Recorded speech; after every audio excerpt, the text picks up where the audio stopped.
ভূতের সঙ্গে বন্ধুত্ব। গ্রামের জেলের দারুণ গল্প। আসাদ ভাত খেতে বসেছে আর মিনাকে বাজারে কি ঘটেছে সব বলছে। মিনা, আমি সব খুলে বলবো। আজ সকালে নদী থেকে মাছ ধরে বাজারে গেলাম। আমার মনে হচ্ছিল আজ মাছ ভালো বিক্রি হবে কিনা।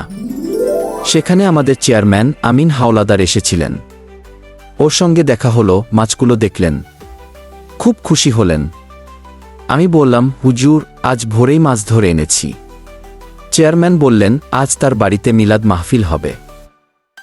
চেয়ারম্যান মাছের দাম ঠিক করলেন 10,000 টাকা। আমি খুশি হয়ে তার হাতে টাকা নিলাম।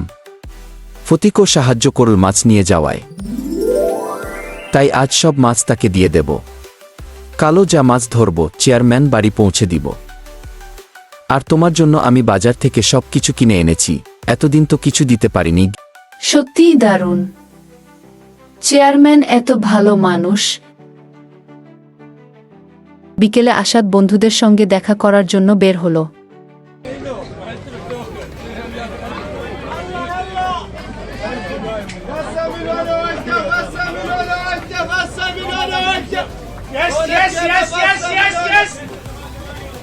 আজ তো আসাদের আসার কথা ছিল, ও কোথায় গেল? এই যে তোরা, কই ছিলি? আমি পুরো বাজার জুড়ে তোদের খুঁজেছি। আজ তোদের সঙ্গে আমার অনেক কথা আছে। চলো নদীর পাড়ে যাই। তোরা বিশ্বাস করবি না, আজ তোদের এমন কিছু দেখাব যা চোখ কপালে তুলে দেবে। রাত হলে আসাদ নদীর তীরে তার বন্ধুদের রাশেদ, দেলোয়ার, ভূতের সঙ্গে দেখা হওয়ার পুরো ঘটনাটা খুলে বলল।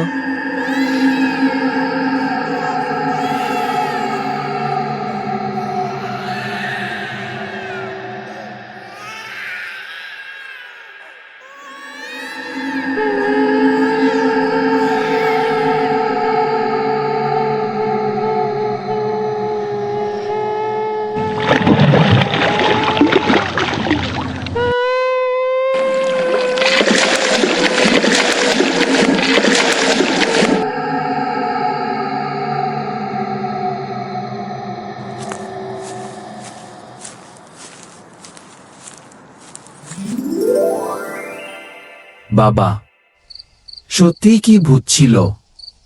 বিশ্বাস হচ্ছে না। আমি সত্যি বলছি, আজ এক ভূত আমার বন্ধু হলো। সে আমাকে সাহায্য করেছে। থাকলে কি? আমি শুনেছি ও কোনো ক্ষতি করে না।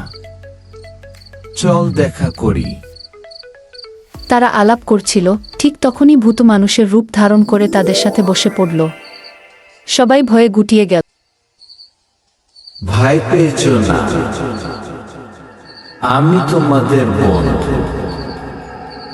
তোমরা চাইলে আমি মানুষের রূপ নিয়েই তোমাদের সাথে কথা বলবো। ঠিক আছে, আজ থেকে তুমি আমাদের বন্ধু। তোর মানুষের রূপ ধারণ করার দরকার নেই, আমরা তোর আসল রূপেই কথা বলবো। আমি তোমাদের কোনো ক্ষতি করব না, ভয় পেও না। এই তো আমরা বন্ধু হলাম। তুমি কি আমাদের বলবে তুমি কিভাবে ভূত হলে? মানে, তোমার সম্পর্কে আমাদের বলো।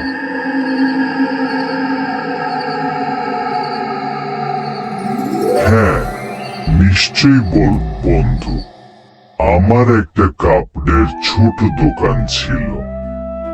আমি, আমার স্ত্রী আর আমার ছেলে, এই ছিল আমার সংসার।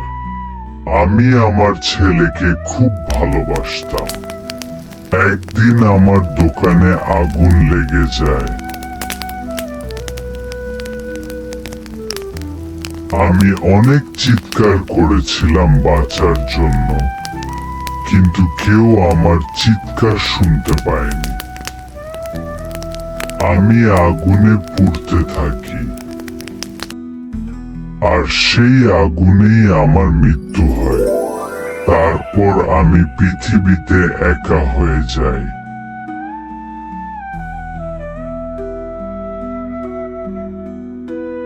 খুবই কষ্টের কাহিনী তোমার। আমরা কি তোমার জন্য কিছু করতে পারি?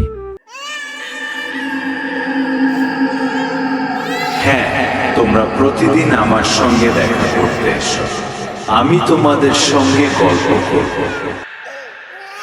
আমি তো সবসময় নদীতে মাছ ধরে বেড়াই। আচ্ছা, আমি তোমাদের মাছ ধরতে সাহায্য করব। তুমি নদীতে জাল ফেলো, অনেক মাছ উঠবে। এইভাবে ভূত আসাদ আর তার বন্ধুদের প্রতিদিন সাহায্য করত মাছ ধরতে। আসাদ আর তার বন্ধু ভূতের কথায় আবার নদীতে জাল ফেলল। এবার আরো বেশি মাছ উঠল। ওরা সবাই অবাক হয়ে গেল। আর আসাদ অনেক বড়লোক হয়ে গেল। গ্রামের লোকেরা অবাক হয়ে বলতো, আরে আসাদের ভাগ্য কিভাবে এমন ঘুরে গেল। সেই দিন থেকেই আসাদ আর তার বন্ধুরা প্রতিদিন নদীতে মাছ ধরতে যেত। ভূত বন্ধু ঠিক সময়ে হাজির হতো আর ওদের জাল ভরে উঠত নানা রকম মাছ দিয়ে। তুমি সত্যি অনেক ক্ষমতার অধিকারী, অনেক জাদু জানো তুমি। কিন্তু তুমি খুব ভালো ভূত, তুমি কারো কোনো ক্ষতি করো না। ভূত হোক বা মানুষ, এমন বন্ধু পেলে জীবনে দুঃখ থাকতে পারে। ও আমাদের কখনো ক্ষতি করেনি, বরং সুখ দিয়েছে। সত্যি ভূতেরও মন থাকে। ও এখন আমাদের পরিবারের মতো। আমরা কেউ ওকে ভয় পাই না। তুমি কি আমাদের ছেড়ে চলে যাবে? আমি খুব একা বোধ করতাম নিজেকে, তাই আমার আত্মা শান্তি পায়নি। কিন্তু এখন তোমাদের বন্ধুত্ব পেয়েছি, এখন আমি শান্তিতে স্বর্গে যেতে পারবো। দিন গড়িয়ে যায়, কিন্তু আসাদ প্রায় নদীর ধারে একা বসে থাকে, যেন কারো অপেক্ষায়। একদিন সকালে দেখা গেল নদীর জলে ভেসে আছে একটা পুরনো লাল কাপড়, যেটা ভূতের দোকানের কাপড়ের মতোই। সেদিন থেকে আর কেউ ওকে দেখেনি।